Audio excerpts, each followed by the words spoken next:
within the first 20 minutes or 30 minutes. Then we'll jump into the new topic of cross tabulation, right?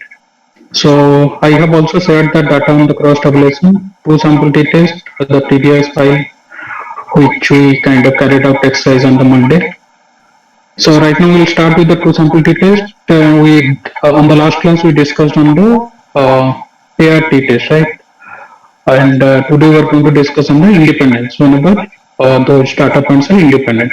Can anybody tell me what is the difference between when you talk about pair t test?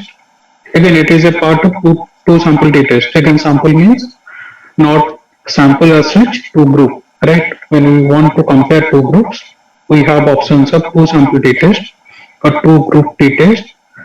Part of that is pair t test. One other aspect is independent t test, right? Independent two sample t test. When to use what? When to use a pair t test? When to use a independent t test? So this part already we have discussed in the previous class. Can anybody remind me what is the difference?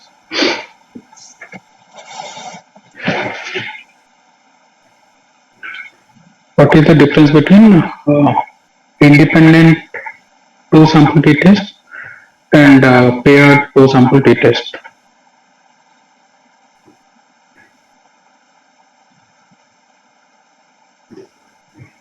Anyone?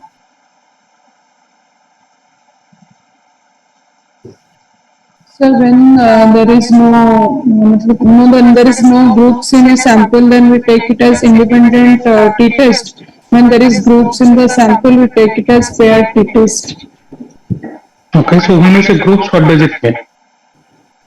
So groups means so two categories. We divide it in two categories or like that. Okay. So here in this case, so this is the class exercise which we did in the previous class, student performance, MBA preparatory class, before taking class and after taking class, right? So here also there are two groups, right? Before taking class and after taking class. So here we had used two sample pair t-test. So there are again two groups, right?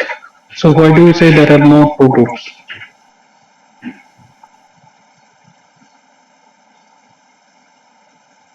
So not the sample is one, but we have grouped it into two groups, like before taking the class and after taking the class. Okay. Okay, anyone want to add to her point what she just explained? Because this part, unless you understand, believe me, how difficult it will be. Even the some researchers who are kind of already completed PhD, even if you ask some of them, they will also find it difficult unless you have that clarity that okay, when to use a pair t-test, when to use an independent t-test. Because So here the sample are the same, but it's different time period. That's different time period. Okay. Okay.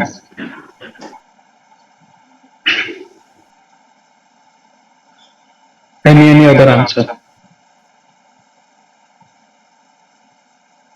Because as long as this part is clear that okay, how to read the data, how to understand the variables, what kind of test is required. Other part you do not have to worry about. So there are a lot of tutorials, lot of kind of material is available on internet. Even if you do not attend this class, you can do it very well. So this part you have to very clear.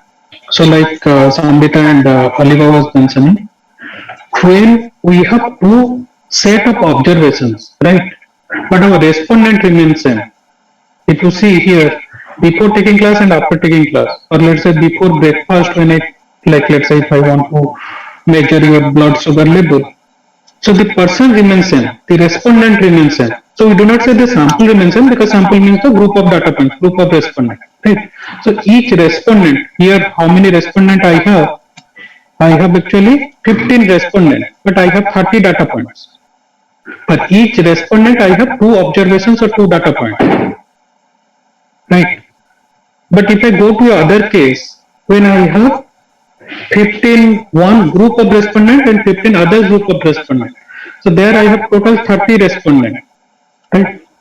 So here what happens? I have 15 respondent, 30 observations. So there in the other case, whether it is how many 15, 10, 20, I have 20 let's say male students in this particular case, if I just change the question, so coaching center is claiming, or let's say this, the other question we just look into. University, let's say KIT wants to understand whether there is a difference in performance in the exam between female students and male students, right? In the online mode or offline mode, whatever it is, right? So here what happens? I have 15 male students and 15 female students. So then what happens? I have 30 respondent and 30 observations. So for each respondent, I have single observations. And when I'm grouping data, I am grouping respondents actually. And when I say independence, so the respondents are independent of each other, because the person who is in the male group, there is a different person who are in the female group. Those 15 students are different than these 15 male students. That is where the concept of independence comes. The groups are independent of each other. But if I go to my previous example, when I talk about paired t-test, the respondent remains same for each of these, like if I go to each of these row, so this row is for one person. The person XYG I do not know, but that person serial number 1, when before taking class he scored 56, after taking class he is scoring 81. So this is a one respondent, for each respondent I have two observations. So this is where when you talk about pair, it is basically pairing of observations. For each respondent we have two set of observations. And this is whenever this kind of situation arises. But nowhere if you see this is clearly directly mentioned. By reading the question you have to understand. That time you do not say that sir you did not mention it is a paired t-test or independent t-test.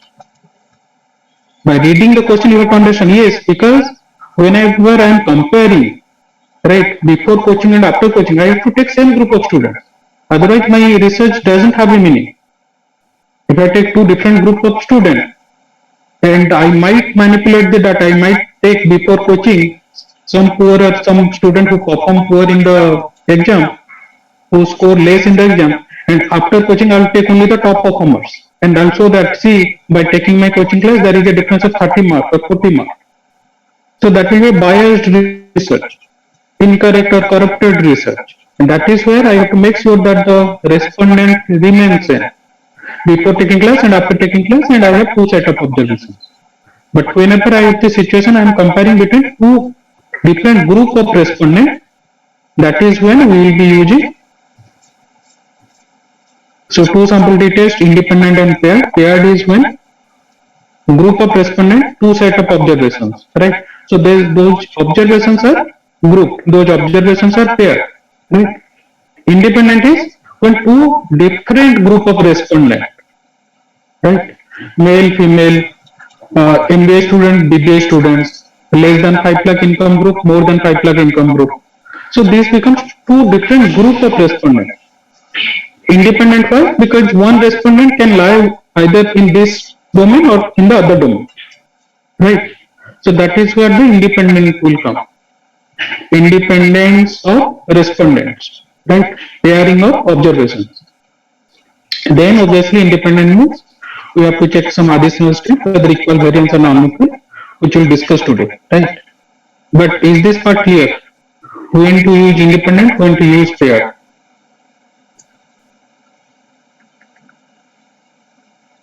Any questions on this?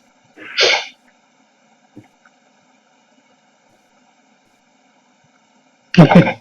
So if not, so first let us write down the hypothesis for this question. The university wants to understand whether female students perform 3 points higher than male students in the online mode of education. The final marks of randomly selected students are given below, right? So student performance in online mode of education, score out of 100. So I have taken 15 male students and 15 female students, right? So now what will be my alternate hypothesis?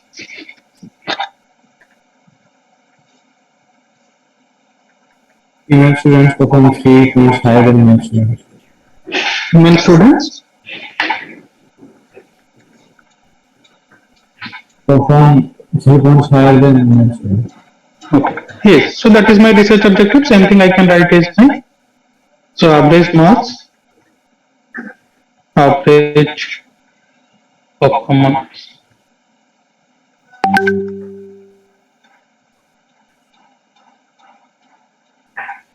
education, female students.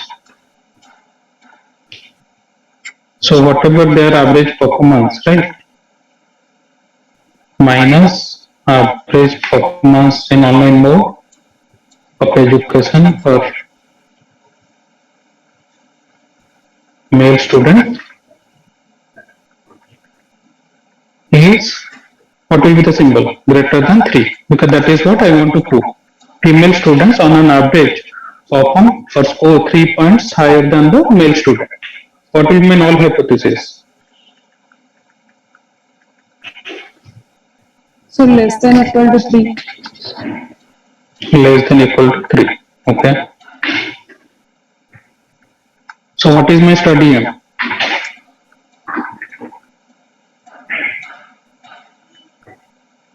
Comparing exam scores between male students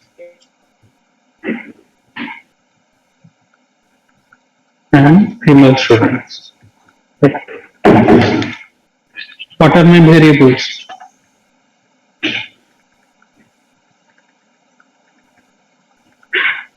Average marks and male gender.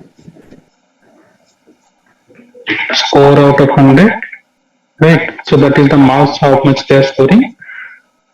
I need not write out of 100, that is kind of that we can understand which is written. So exam scores we can write. So what kind of data is this? Metric or categorical? Metric. Then what is my other variable?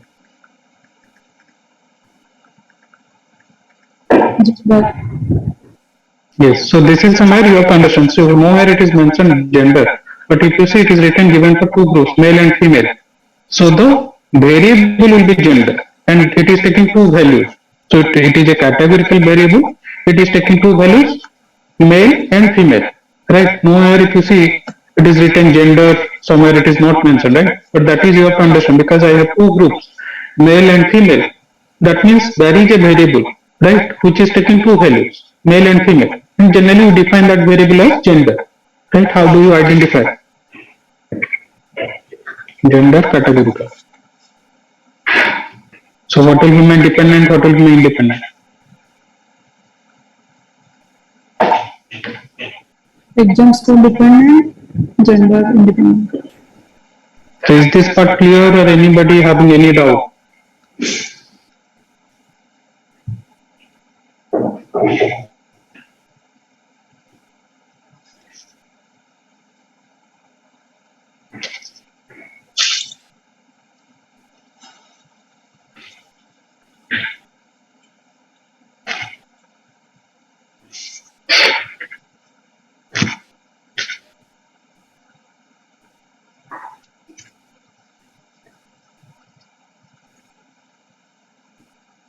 So how many groups I have?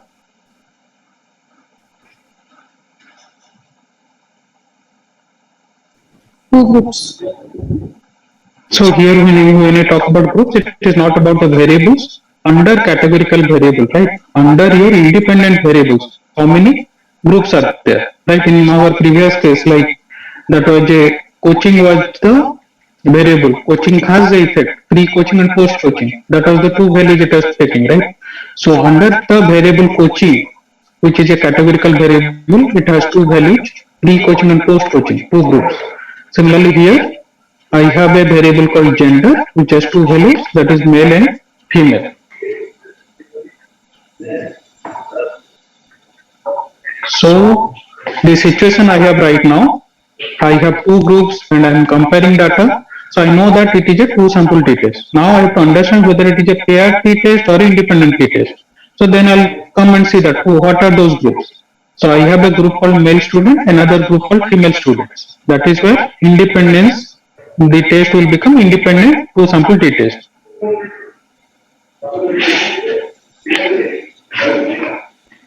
Two sample independent. So we have to always check under the independent variable that whether we are having groups or not, right? Yes. So the groups means how many variable, how many groups you have in the independent variable.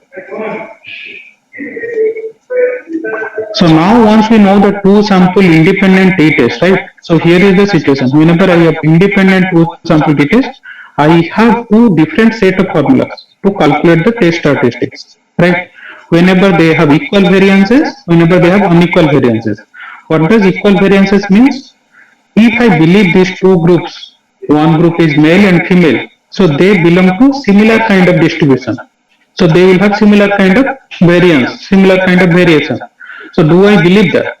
So that is the first question I have to understand. Whether these two groups, yes, there is a difference in mean. I want to find out. But whether their variances are equal, right? Whether the distribution shape is equal for them, male student and female student, or whether they are unequal. Because I have, for calculating test statistics, I have two different set of formulas, two different set of kind of a way of approaching the problem. So that is where we have to try to find out whether the variances or the distributions are similar for those two groups, right? So this is where something additional we have to do. There is something called F test, right? So F test, as you, some of you have done ANOVA or regression, right? So there is always a test or F test table comes up. So easier way to remember F test is basically F test is nothing but a kind of a division of two distributions. If I take a ratio of two distributions, that gives to a F distribution, right? If I might take two different normal distribution or two different skewed distribution, take a ratio, and if that ratio is above certain number, then I will say that both the distributions are of unequal variances. If that ratio is under certain number, then I will say that they are of equal variances. So that is the first step we have to do. Why we are doing a F test? To understand whether those two groups in my independent variable which I have taken, male and female students, do they have similar variances or not, right? So that is why we are doing it, or we are carrying out a F test. So for F test, what will be our alternate hypothesis? Can anybody tell me what will be my alternate hypothesis? If my research objective, first research objective is to understand whether variances are equal or not. Variances of male students and female students are equal or not. What will be my alternate hypothesis? Variances are not equal. Variances are always not equal to sign will be there in your alternate hypothesis. Then obviously equal to sign will be null hypothesis. Okay, so this is where we have to first do, once we understand that okay, two sample independent tests, we have to understand whether it equal variances or not. Before doing the test, because when we carry out this test, numerator always should have a larger variance, right? So when we take that ratio, when you take that division, the test is designed in such a way that numerator you have to take the larger variance, right? So this is where you have to take, first find out the variances of two groups. So formula is like you are doing that standard deviation dot s. You can just put down the formula called variance dot s, right? VAR dot s. Select the group of students for male. Similarly, VAR dot s. Select the female students, right? So that will give you the answer, right? Why we are doing this thing? Because when we are carrying out a F test, we have to understand the larger variance will be always in the numerator, right? So let me show you manually how to do that before we jump into the Excel part. So like we do the test statistics in a t-test, the formula is x observed value minus expected value mu x minus mu divided by standard error, right? But in the F test, the formula is very simple. Whichever is your larger variance, right? My larger variance is 186.26 divided by my smaller variance. So this becomes my F statistics. Like in your T distribution, it is your T statistics. Here it becomes your F statistics, right? So my F statistics is 1.1. Like so, what is the steps in hypothesis testing? First, find out your test statistics, then find out your critical value, right? Then compare that. If your test statistics is greater than critical value, reject your null hypothesis, right? So that is any hypothesis test you take, that is a standard approach. First, find out your test statistics, find out your critical value, compare that. If your test statistics lies beyond the boundary of critical value, your null hypothesis will be rejected. This is the simple thing which you have to practice, right? So once I know my X statistics, I have to find out critical value.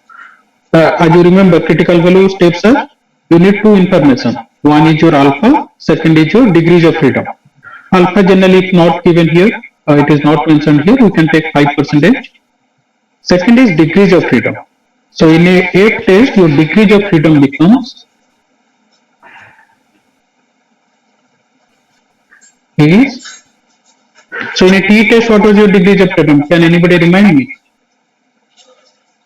So in a T test, N minus yeah. 1. So n is your sample size, right? But here what happens in your F test? What happens? I have two different samples. One is for male group, one is for female group, right? So I will have 2 degrees of freedom. So n1 minus 1. So n1, let's say male group, male sample. n2 minus 2, right? So I have 2 degrees of freedom in a F distribution, right? So what is my n? Not n2 minus 2, n2 minus 1. Sorry. So n1 means, or let me write n, that means n female. Okay. So number of male student in my sample, number of female students in my sample, right? So in both the cases, if you see, I have 15 students each, right?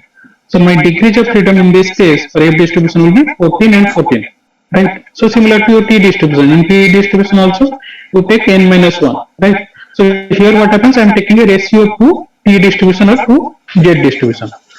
So this is the F distribution standardized table which has been given to you. So the columns are nothing but your numerator, right, which is coming in the top. So in my case, what happens?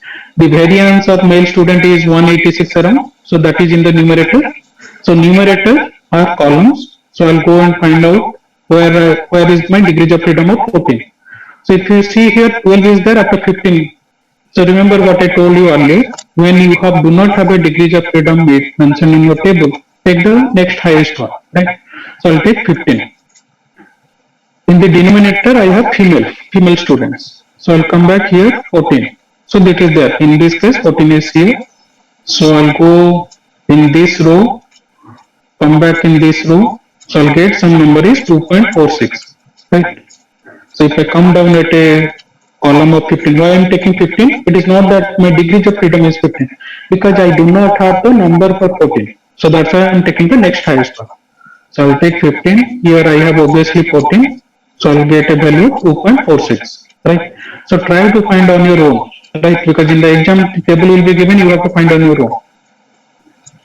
So come down at 15, then at 14 row, 15th column and 14th row, I'll find out 2.46, right? So my critical value becomes CV becomes 2.46, right? So what will happen to my null hypothesis? If my X statistics is 1.11, my critical value is 2.46. What will happen? Cannot reject the null hypothesis. So it cannot reject the null hypothesis, that means variances are equal. So we have to use the formula of equal variances. But let's say you do not want to calculate this one, though it is a simple calculation, I want to find out the similar result in my Excel, right? You just have to go to the data.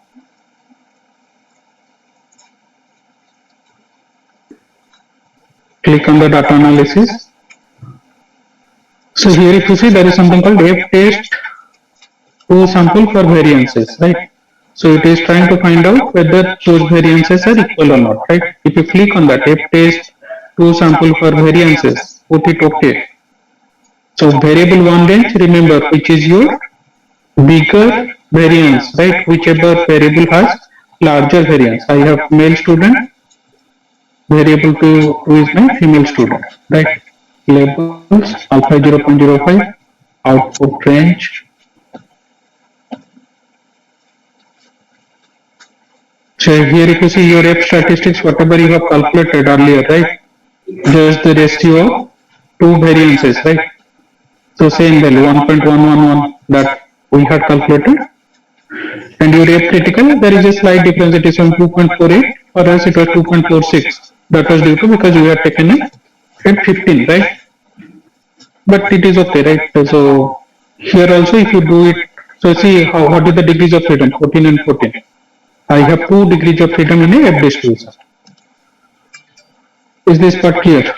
So this is the first step whenever you have a situation, 2 sample independence t-test, right? First thing you have to find out whether variances are equal or not. If variances are equal, so we have one set of formula. If variances are unequal, we have different set of formulas, right? So the formulas I have already mentioned in the slide, right? If some of you want to calculate manually also, you can go through, and I have given the example, right? Calculation example also, right? If you are trying to use Excel, again, it is very simple. Go to data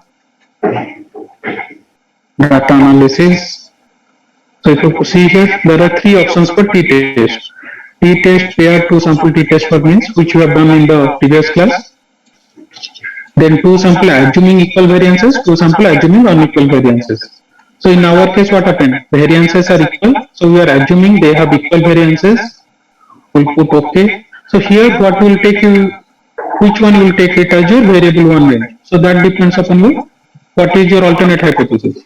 So what I'm trying to find out, average score, average performance in the exam by female student is better than male student. So that will be my first variable, right?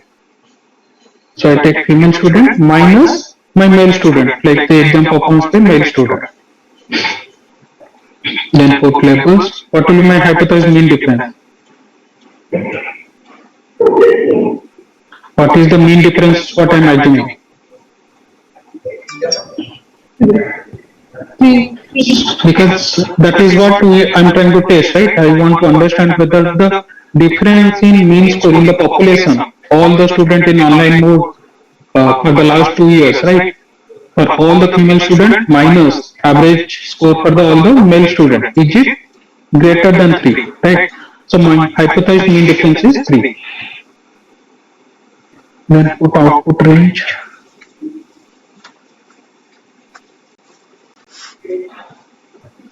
Okay. So here if you see your degrees of freedom is showing for 28, right? So how it becoming 28? Because I have 15 observations per male student, 15 observations per female student. So 15 minus 1, 14. So degrees of freedom per male student, female student is 14. Degrees of freedom per male student is 14. 14 plus 14, 28, right? Hypothesis mean difference is 3 that I have given. So then my t statistics is 0.20. Then which one I should take? Critical 1 tail or critical 2 tail? Critical 1 tail. Because here it is a direction, right? I just do not want to know whether they are equal or not. I want to understand whether female students score better than male student, right? So this is actually a right tail test. I want to understand the difference is greater than something. Whenever there is a greater than symbol in your alternate hypothesis, you go by the right tail test. So here 2 sample independent t-test, equal variances, right tail t-test. So I'll come down here and see that my t critical one tail is 1.70. So my test statistics. So one way like I said before. So find out your critical value. Critical value is 1.70. My test statistics is 0.20. Because my t statistics is less than critical value, I will not be able to reject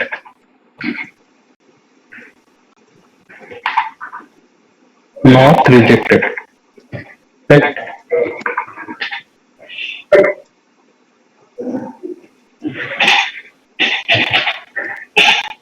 So this is your conclusion will be, because my test statistics came at 0.2, my critical value is 1.7, I cannot reject my null hypothesis, right?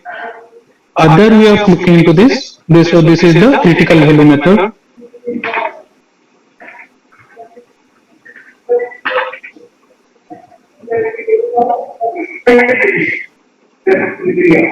Other is p-value method.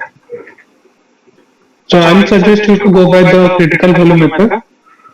But in case you want to publish a research paper or write certain in journal, so that is where they will be looking for the p-value method, right? So when you talk about p-value method, what is my p-value here? Critical 110, 0.4, right? So can anybody remind me the definition of p-value? What do you mean by p-value?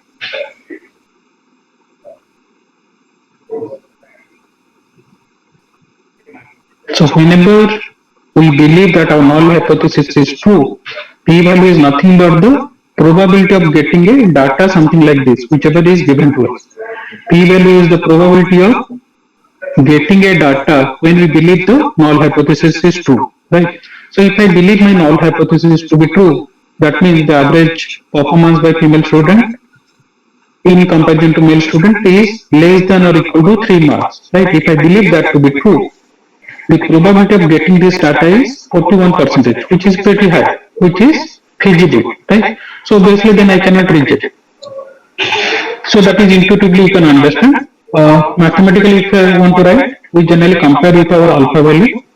If your p-value is less than alpha, right, then you can reject. If your p-value is greater than alpha, you will not be able to reject, right? So if you see like end result is same, end result whichever method you follow is same. Only difference is here what we say, if your test statistics is greater than critical value, reject null hypothesis. But in the p-value what we say, if your p-value is less than alpha, then reject null hypothesis. So this is two different approaches getting same result, right? So don't confuse less than greater than simply follow only one method, either critical value, which I think will be easier for all of you. So go ahead and use critical value. But obviously understand why p-value is required, because sometimes in the interview they might ask why you calculate p-value, what is the significance of that, right? Then any questions, any doubt on this? So first we found out the F test, so there only we got the result that null hypothesis is not rejected. Then why do we found the next table, that is the t test for Yes, so what was my null hypothesis here? variances are equal. Correct. So when I carried out F test, that was only for this hypothesis. This was not F test was not for this hypothesis, right? Yes. So F test I just found out that variances are equal. So if variances are equal, I just reached in this conclusion. So I will carry out a two sample t test, independent two sample t test, equal variances. So by knowing that, so I put this formula, two sample assuming equal variances. If variances were unequal, I would have put that other formula, right? So if you go to the data analysis tab, in your t-test, there are three different t-test for pair, t-test for independent equal variances, t-test for independent unequal variances, right? Because my f-test result gave me the answer that variances are equal, so I am using this formula. So f-test is not my final answer, f-test is only to give me the idea whether variances are equal or variances are unequal.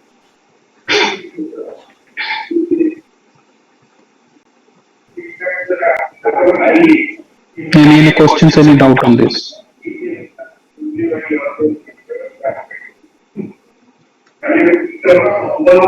One more thing, sir, you said that the numerator is equals to columns. Sir, what exactly you said that at that time? Numerator not equals to column. So when you look into these degrees of freedom, right? So these degrees of freedom in the F test is about the numerator, right? What I am putting in the numerator. So in the numerator, what I am putting? Larger variance. So when I am looking into this, I am looking into degrees of freedom for male student, right? Because that is in my numerator. So when I take this ratio, how did I put this ratio? Male student divided by female student. So your question can be, why not female students is put on the numerator? Because the ratio is calculated larger variance divided by smaller variance. Male student had larger variance 186.26, female student is 167 something, right? 55. So that's why I took that ratio variances of male student divided by variances of female student. right? So same thing when I look into this table. So degrees of freedom here, which is mentioned in the columns, right? So if I go like this horizontally, right? So this is basically numerator, right? So your numerator will keep changing depending upon which has the larger variance. So columns are basically for the numerator. Rows are basically for the denominator, smaller variance. So in the other way to remember this, degrees of freedom in the columns is for the larger variance, degrees of freedom in the rows is for the smaller variance. So if I'm going by this column wise, right? So I'll look into the which group has larger variance. I have male student, so that group has larger variance. So what is the degrees of freedom for that group? So I have 15 male student, degrees of freedom will become 14. Because I do not have 14, I'll look into 15. Similarly, in the rows, I'll have the smaller variance. So which group has the smaller variance? So that is for the female student. So female student have 15 students, 15 minus 1 is 14. So I'll look into 14. Is this clear or not? Any other questions on this?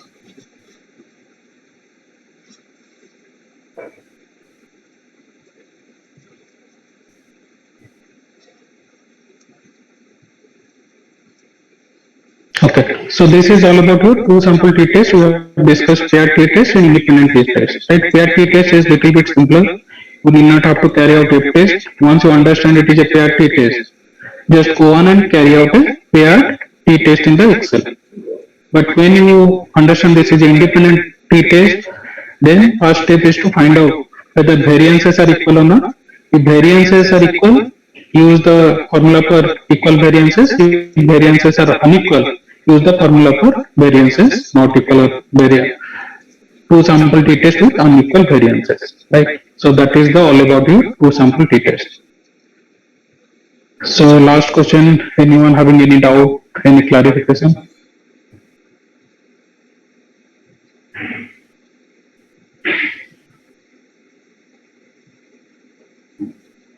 Okay. So quickly jump into cross tabulation. Before jumping into cross tabulation, whatever we have discussed so far, we have discussed hypothesis testing, we have discussed one sample t-test, then we completed two sample t-test. Anyone having any questions, doubt regarding this?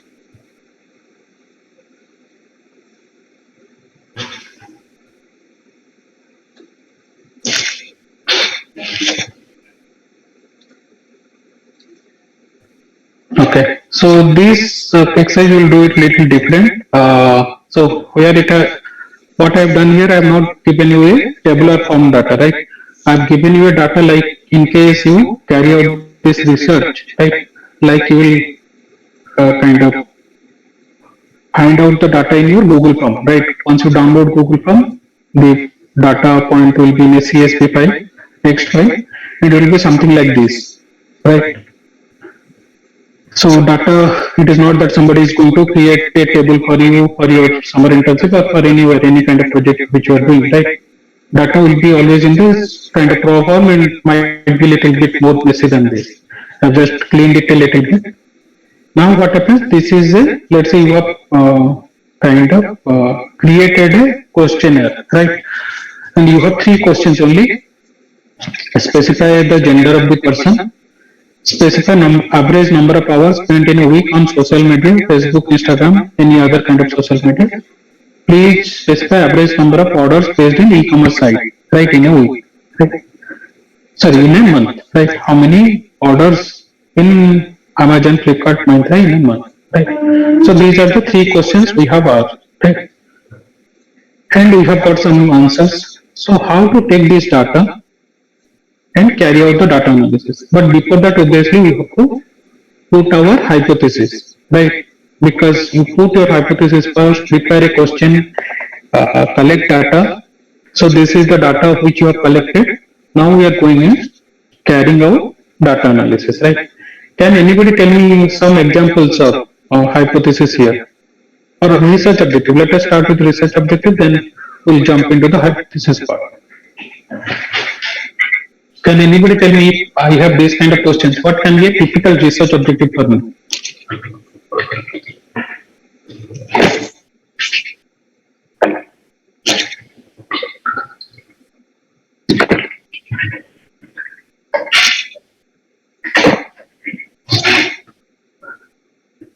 So, which kind of variable is this? Specify your gender.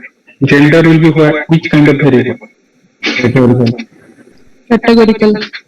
Categorical. Which kind of variable is this? Specify average number of hours spent in a weekend. So, average time spent in social media.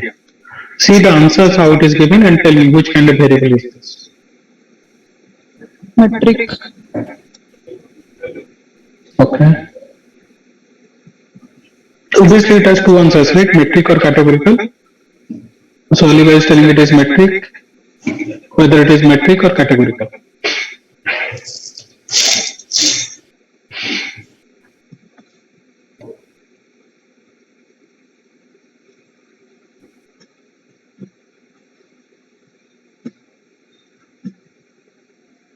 So which kind of data is this? Metric variable or categorical variable?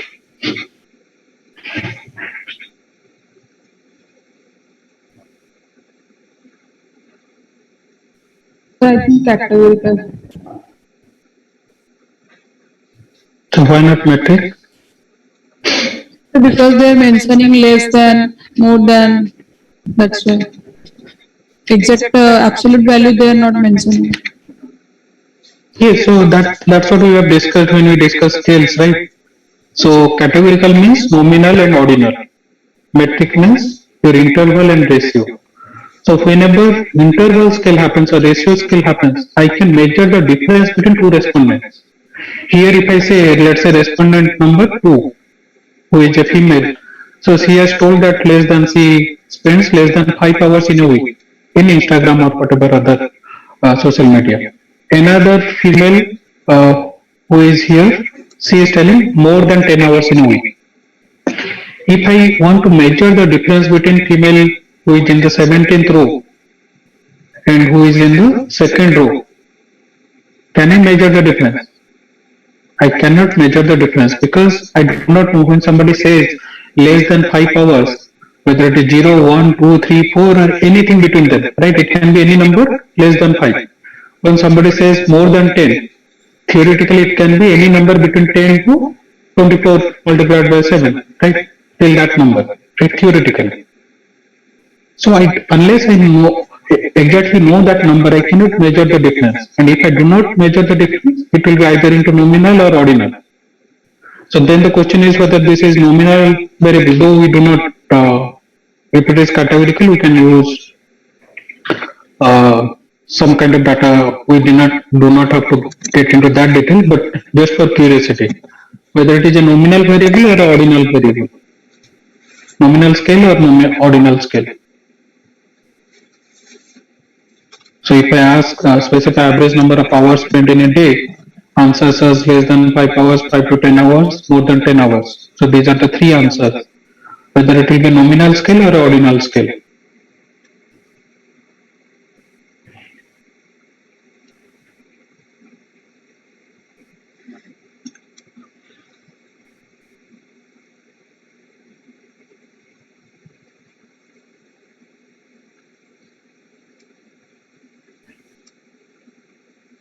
Anyone?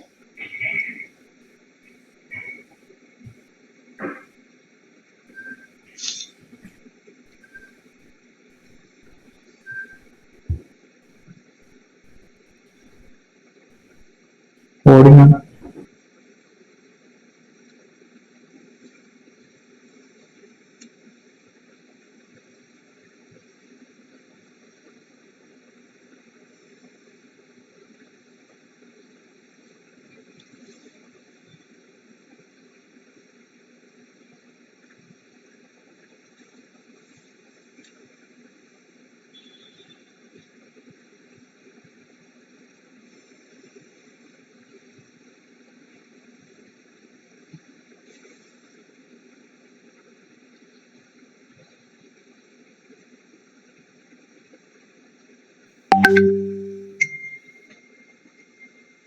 Recording stopped.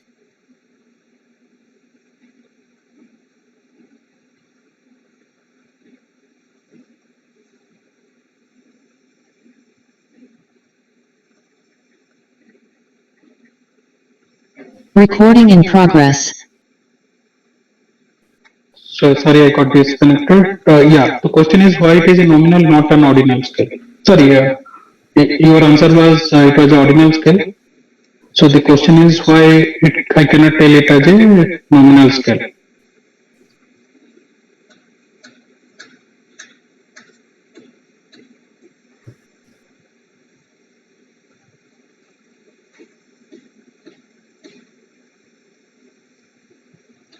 Okay, I will not spend much time on this because I have repeated this thing many times. So that is up to you whether you are revising it or not. But believe me, how much important it will be when you do the data analysis. Nominal is only for identification. Ordinal means when I can put them into order. All the scales will have nominal property, right?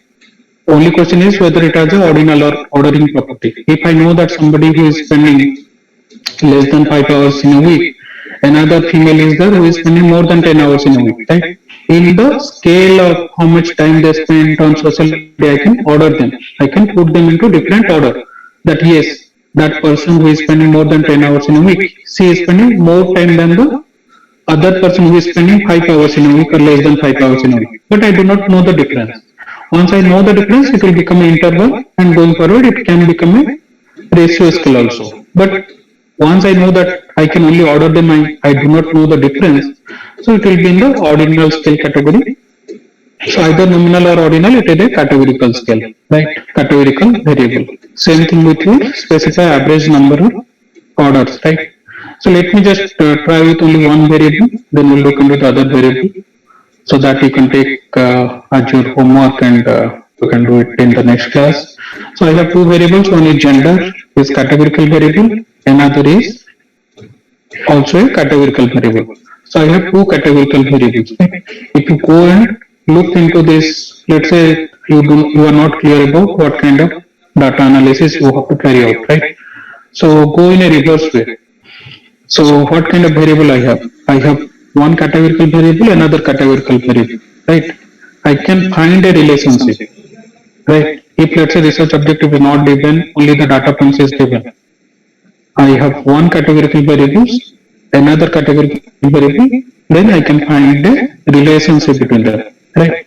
I'm not telling this is the only thing you can find out. There are other methods also, but at least whatever we are learning here, limited number of methods. So this is a possibility, right? Carrying out a cross tabulation, right? Whenever we are in a situation, my research objective is to find out our relationship between two variables, right? Relationship between two or three variables, then we are trying to find out and both those variables in the categorical format, right? If it is in the metric format, then we will go by the correlation. Let's say I have directly asked a question, what is your age? Mention in the completed number of years and mention how many hours you spend on social media in number of hours. So all these were metric variable because age is also, let's say, 21, 22, 23. That is also a specific number. Your number of hours what you are spending in a social media, that is also a number. Then I could have gone for a correlation. But in this particular case, what has happened? I have asked about gender and I have asked about the time they spend in different groups, less than 5 hours, 5 to 10 hours, and above 10 hours. Right? So in this kind of situation, categorical, we carry out something called cross tabulation or using chi-square test. So that step we'll like look into now. Oh, what is a cross tabulation? I guess that has already been covered in a QT class. So that is a repetition for you. But the point is when to use this, right? Whenever I'm trying to find relationship between two variables and variables are in categorical format, right? That is when we are using a cross tabulation, right? So going back to our data format, if I just look into column A and column B, I have one variable. Yeah. Sir, if the dependent variable is categorical and independent is metric, then what method we will use?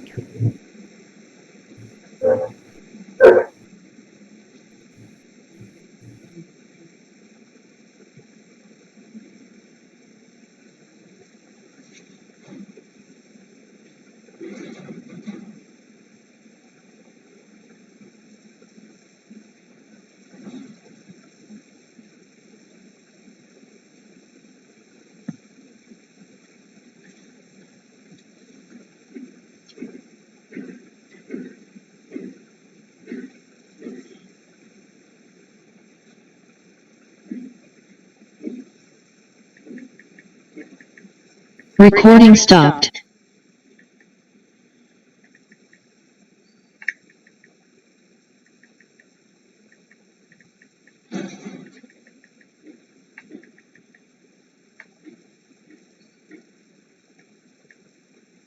Recording in progress.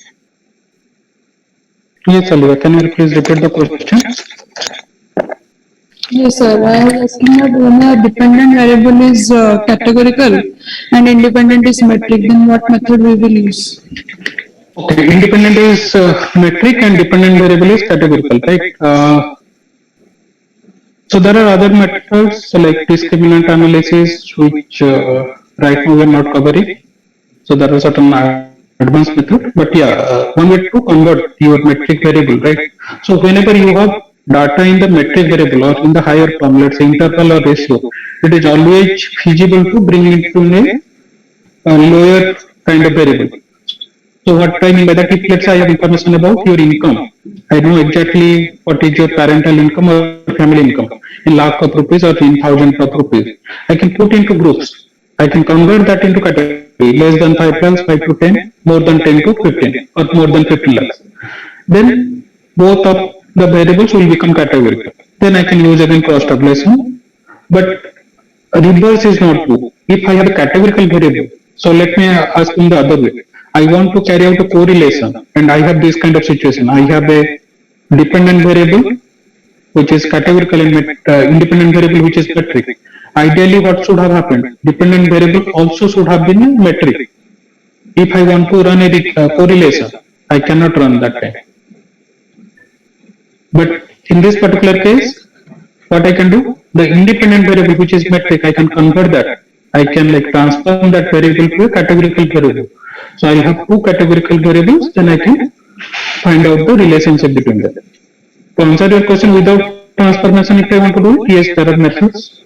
There is a methods of canonical correlation. There is a method called discriminant analysis. But that is as of now, we are not covering that. Next year, some of you, if you take marketing research, we will be covering that during that time. But with the limited whatever methods we know, we have to transform the variable to a categorical variable. Is this clear? Yes, sir. So now let us try to understand what do we mean by cross tabulation. So as the name suggests, cross tabulation means I'm creating a table basically, right? Cross means I'm creating a table where I have variables in rows and columns, two different variables in rows and columns, right? So that is the crossing part. Crossing X variable with Y variable and putting that into a table. So that is the meaning of cross tabulation. So what are the steps? When you have to use this, whenever you have two categorical variables, two or more categories of for each variable. Under each variable, you can have multiple groups, not necessarily two groups, only 3 groups, 4 groups can happen. Independence of observation, right? So we believe that there is no relation to success. Your voice So is this not what I will audible. explain when we take that example.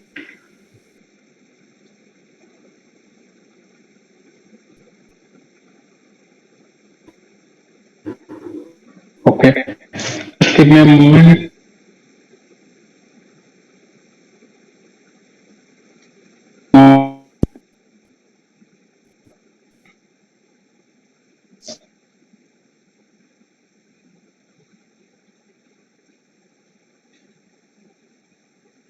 No.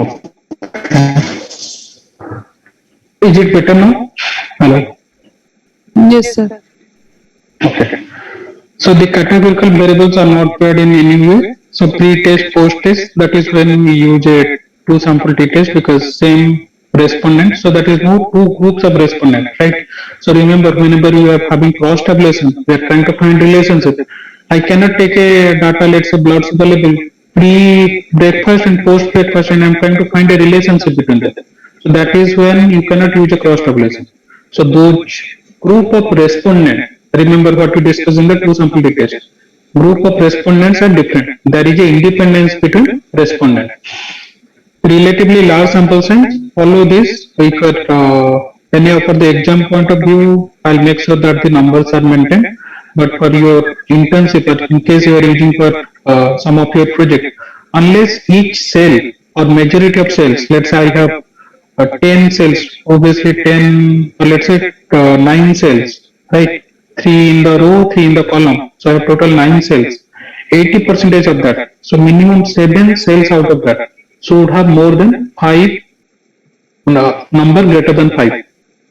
If some cells have more number of cells of 0, 1, 2, your results cannot be validated. Your results will not be robust result. So some of you, I guess, were using it for QT project. And in case you are using the cross tabulation, and there are out of all the cells, many cells which are vacant, which are 0, you can still get a result, but that result will not be a robust one, right? Make sure that the number of cells which you have, let's say I have 10 cells, 8 of them at least have number greater than 5, right? So these are the some few things you have to remember whenever you are carrying out your project, right? So what are the steps? Find out for each. So this is basically when we use a cross tabulation. Is the objective question to find out relationship between two variables? If my research objective is to find out relationship between two variables, my hypothesis again will be written in that form. Identify independent dependent variable. Are both the variables are categorical variable? So to answer Oliva what she was asking, in case I find out that one variable is categorical, other variable is metric, still cross tabulation is possible, but I have to transform. So whichever is metric variable, I have to transform that into a categorical variable. If yes, then we will be using the cross tabulation method, formulate hypothesis, then write down your hypothesis, carry out hypothesis test. Right? So this is something again we have to do it little bit manually. Find out expected frequency. So there is no specific data analysis method for cross tabulation. Some calculation has to be done step by step. Find out expected frequency for each cell using a formula. Calculate chi-square statistics. Again, I will not get into this detail. Only one thing which you have to remember: degrees of freedom. Right? In a t-test, degrees of freedom was number of sample minus 1. Right? Here, number of rows. Right? Number of groups in your. So number of rows means basically how many groups are there. Right? Minus 1 multiplied by number of columns. So how many groups in the columns? Minus 1. Multiply that.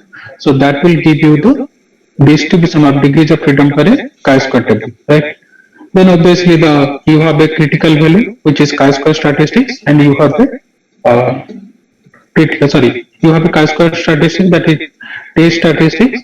Then you have a critical value. Compare that. If your test statistics is greater than critical value, so always remember hypothesis testing. You find out test statistics, you find out critical value, compare them.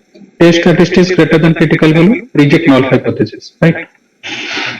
Then, in case null hypothesis gets rejected, right? So, can anybody tell me if my research objective is to find out relationship between two variables? What will be my alternate hypothesis? What will be my null hypothesis?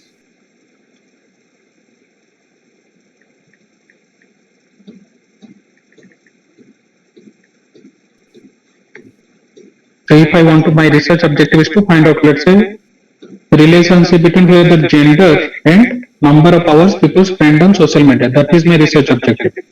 What will be my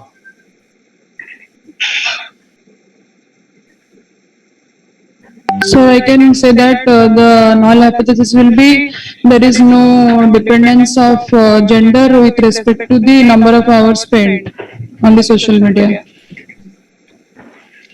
Remember, here we are not trying to find out the dependence, right? Though we write dependent and independent variable, in statistics, dependency or causality is a very big concept. So we do not generally use that. We say relationship, right? So null hypothesis will be there is no relationship between gender and number of hours people spend on social media. Alternate hypothesis will be, I'll say that yes, there is a relationship, because that is what I want to prove. My research objective is to find out. Okay, that is something interesting. If I can find out, yes, depending upon your gender, depending upon your age too, the number of hours you spend on social media changes. So that is something interesting. That is something new which I can find out. So that becomes my alternate hypothesis. Null hypothesis, obviously, status quo, no relationship between gender and your number of hours you spend on social media. Right? So first step to find out something called expected frequency. So anyhow, like we'll come back to this, the calculation part. Now what happens if you are carrying out a survey, you will get results like this. Nobody is going to tabulate it for you, right? So most of you, I hope all of you know that how to change this to a tabular format. Click here, insert pivot table. Okay. So let's say I'll put my gender in my rows, okay, and take this average number of hours spent on social media in columns, right? Then again drag this number, average time spent on social media, right? So if you see, find a table like this. So this is nothing but a cross tabulation, right? We have not done the statistics calculation, but this itself is cross tabulation. I am putting two variables, one variable in rows, one variable in columns, right? That is nothing but a cross tabulation, right? Row column tabulation. So I have total 50 respondent. So what do we mean by independence of this? What do I mean by this? These 15 female. So this number, what does it mean? This, remember, this is no average. There is no calculation here. This is only the count data. If I go back here and value, for some of you it is showing as sum or average, go back to value field settings, select count. If let's say it is average or sum, change it to count, right? For some of you, in case it is showing as a sum or average, click here in the values, go to the value field settings, change it to count, right? So what actually we are trying to find, how many people are there? So that is a count data. How many female students are there who are spending 5 to 10 hours in a week? How many female students are there who are spending less than 5 hours in a week? How many female students are there, sorry, who are spending more than 10 hours in a week? So these are nothing but, no, it is not that average or it is not a sum data. It is a count data. We are counting number of female students and number of male students, right? So when we are talking about cross tabulation, it is always about the count data. Be careful about that. In the other t-test, what we are trying to find? We are trying to find out the average, trying to compare whether averages are similar or dissimilar, whether average score of female students greater than male students by 3 marks or 5 marks. But here what we are trying to find out, whether the number of people in a particular group is more than the count number of people in a particular group is more than or less than particular other group, right? This is where cross tabulation is happening. Is this part clear? I hope all of you know how to create a pivot table or any doubt.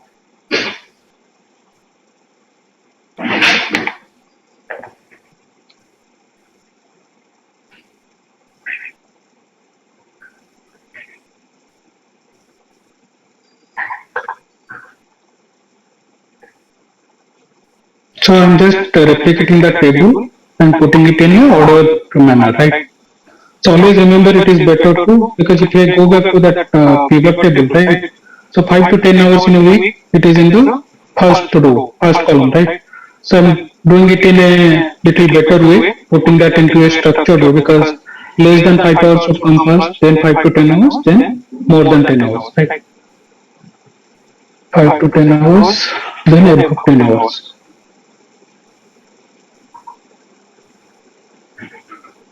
So how many female students are there who are watching less than 5 hours in a week? I'll go to here, 5 and 9, male students 9, 5, 9, 5 to 10 hours, 15, 10,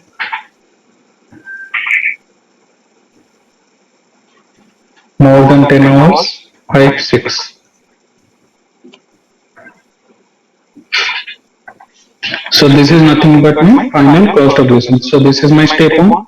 So for your exam point of view, this kind of data will be given to you. It is not that Excel file won't be given, it will be in Moodle. So this kind of information will be given to you. But reading this information, right? So here a typical question can be the tabular information of female students, gender wise information about time spent on social media is given. Right, we want to understand whether there is a, so my research objective here will be, let's say one of my research objectives is to understand whether is a relationship between gender and time spent on social media. So this is what I want to understand, right? So what will mean alternate hypothesis? What will mean null hypothesis? Alternate hypothesis will be yes, there is a relationship between same thing. Whatever I want to understand, that becomes my alternate hypothesis, right? Null hypothesis will become there is no relationship.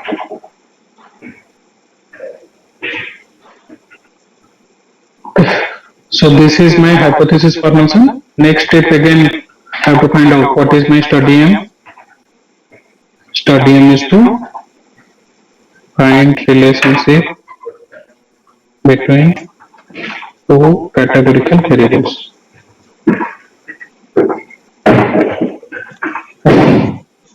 What are my variables? So which are my variables?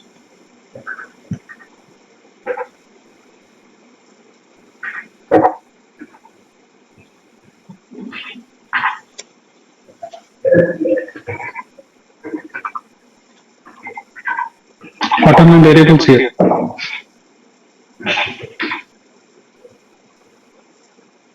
Gender and hours spent. So gender, so that is categorical.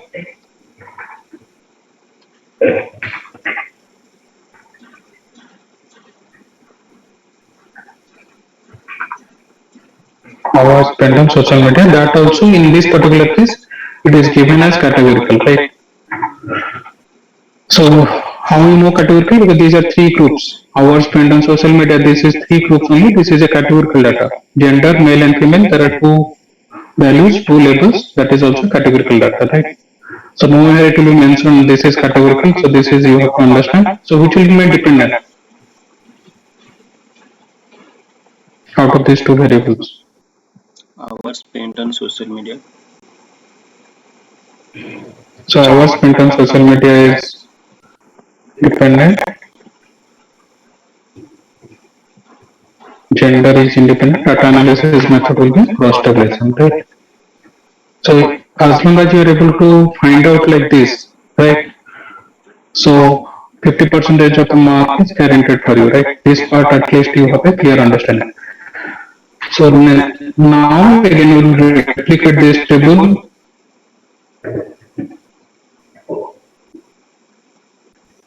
Okay. Second step we will find out the expected frequency, right?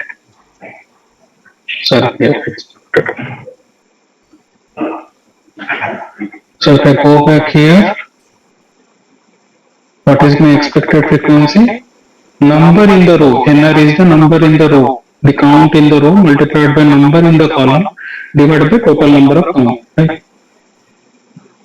So my total number is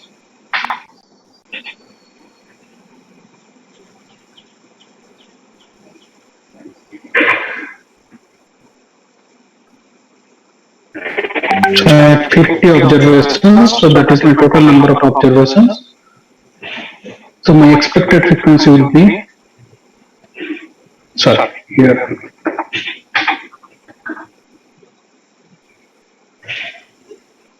So my total observations is 50. So when I am calculating for this cell, for cell number, this D20, right? So when I am calculating for this cell, what will my formula? The cell whichever here, whichever, so okay, I am putting it here, let me check.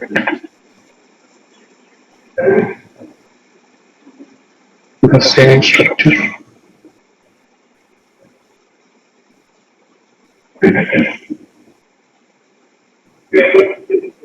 Yes, I want to find out the expected frequency for this cell. Which cell? Less than 5 hours a week for female student, right? The formula will be equal to sign whatever the number in the row, right? Number in the, what is my number in the row? Total number in the row, how much it is happening? 5 plus 9, 14, right? I can actually write it here.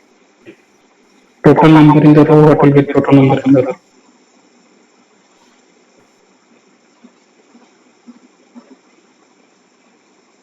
Number in the column.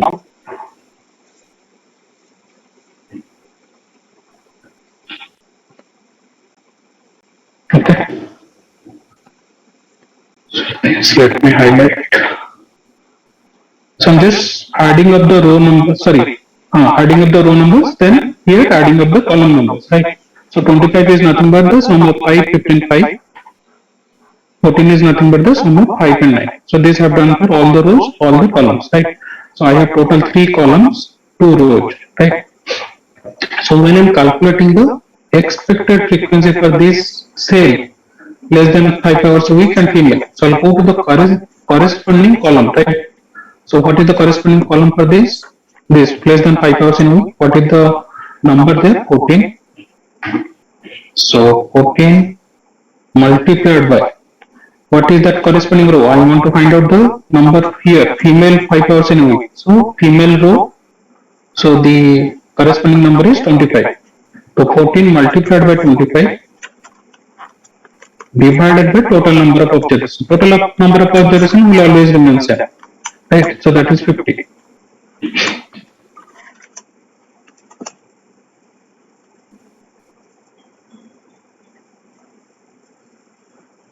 So same thing I'll try to find out for the second one. So 5 to 10 hours. So this is the second column, 25 multiplied by, again female, so 25 divided by my total number of observations, that is 50. Same thing here, 10 hours in a week, 11 multiplied by 25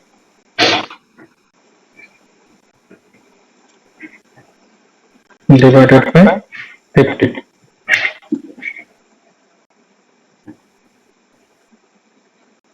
14. So here it will change because I am looking into male row, right? Though the number is still same, 25, right?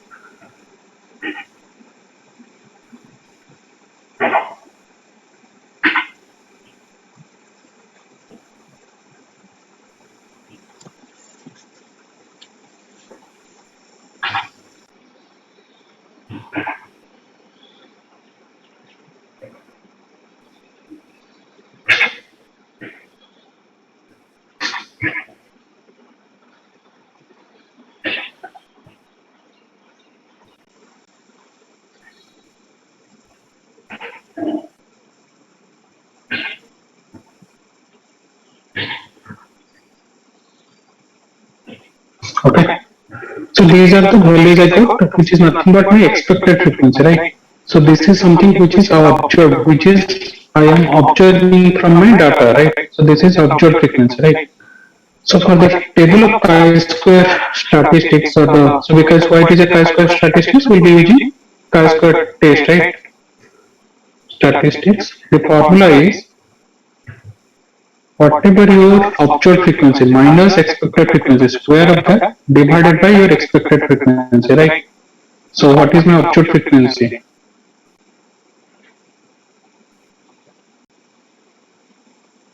My observed frequency is for this cell is 5. Female 5 student who are working less than 5 hours in a week, right?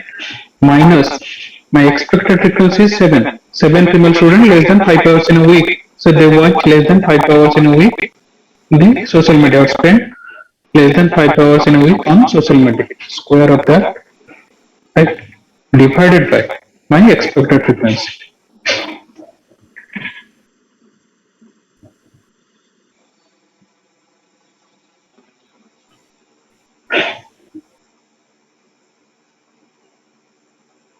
Observed frequency minus expected frequency, square of that divided by expected frequency.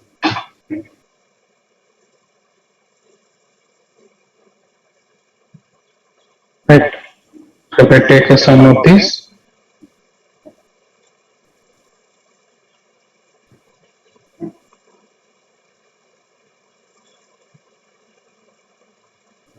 Everybody is getting this, or any other number you are getting? Just check the formula is correct or not.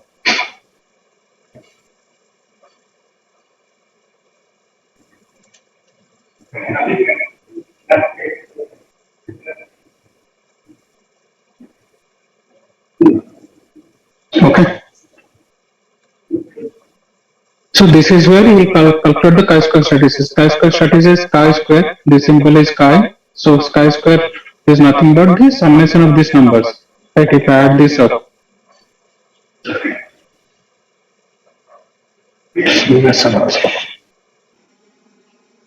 If I add this up, whatever number I am getting, so that is my chi-square statistics. So this chi-square statistics is 2.23. Right? Anybody got any other result?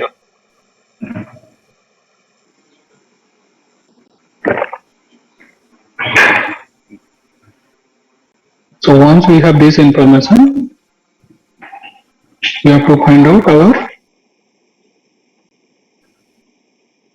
test statistics, right? Test statistics, as you know, you need two information. One is alpha, which is 0.05.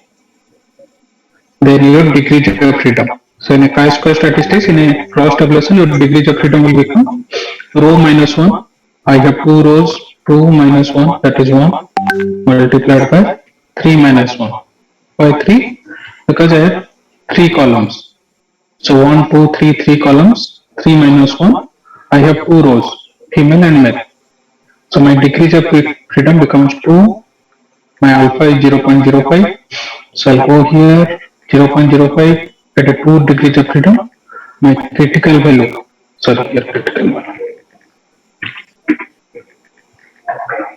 critical value will become 5.99. Right. So what will happen here? My chi-square statistics is less than critical value. So what will be the result?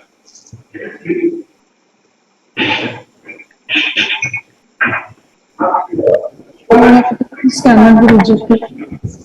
So whatever your null hypothesis, I cannot reject that. I cannot say that there is a relationship between gender and time spent on social media. So I'll say that null hypothesis cannot be rejected. Then obviously some additional, in case your null hypothesis gets rejected, so there are additional some statistics we have to calculate: contingency coefficient, Kramer's-P, phi coefficient, right? Kramer's-P, phi, C, contingency coefficient. These are the 3 statistics we have to calculate. Then in the slide I have mentioned, I'll mention where to use what. So any of that we will discuss in the next class. But at least this calculation part you should be clear, right? So do one thing, in the survey result you have another questions, number of orders they put on Amazon or different e-commerce site. So try to frame a research objective hypothesis, go step by step, make this calculation, creating a pivot table, make this calculation and see that what kind of results you are getting, right? We'll try to get that, we'll discuss that example in the next class and we'll discuss this additional coefficients, right? So this Excel file I have already shared. This information should be, survey result should be available with you. Try to create a pivot table and try to get the data on like this tabular format, right? So this part is important. This part, writing the data in a proper format is very much important, because in your, whenever you carry out a survey, information will collect like this. To change that to a correct format, to create a cross tabulation, that is something which you should be comfortable with if you are using this statistics. Okay. So try to create a cross tabulation for the other information given, gender versus amount of number of times or number of orders they put in a month in different e-commerce platforms, right? Whether there is a relationship between gender and number of orders put on e-commerce platforms. So that we'll discuss in the next class. And any last question?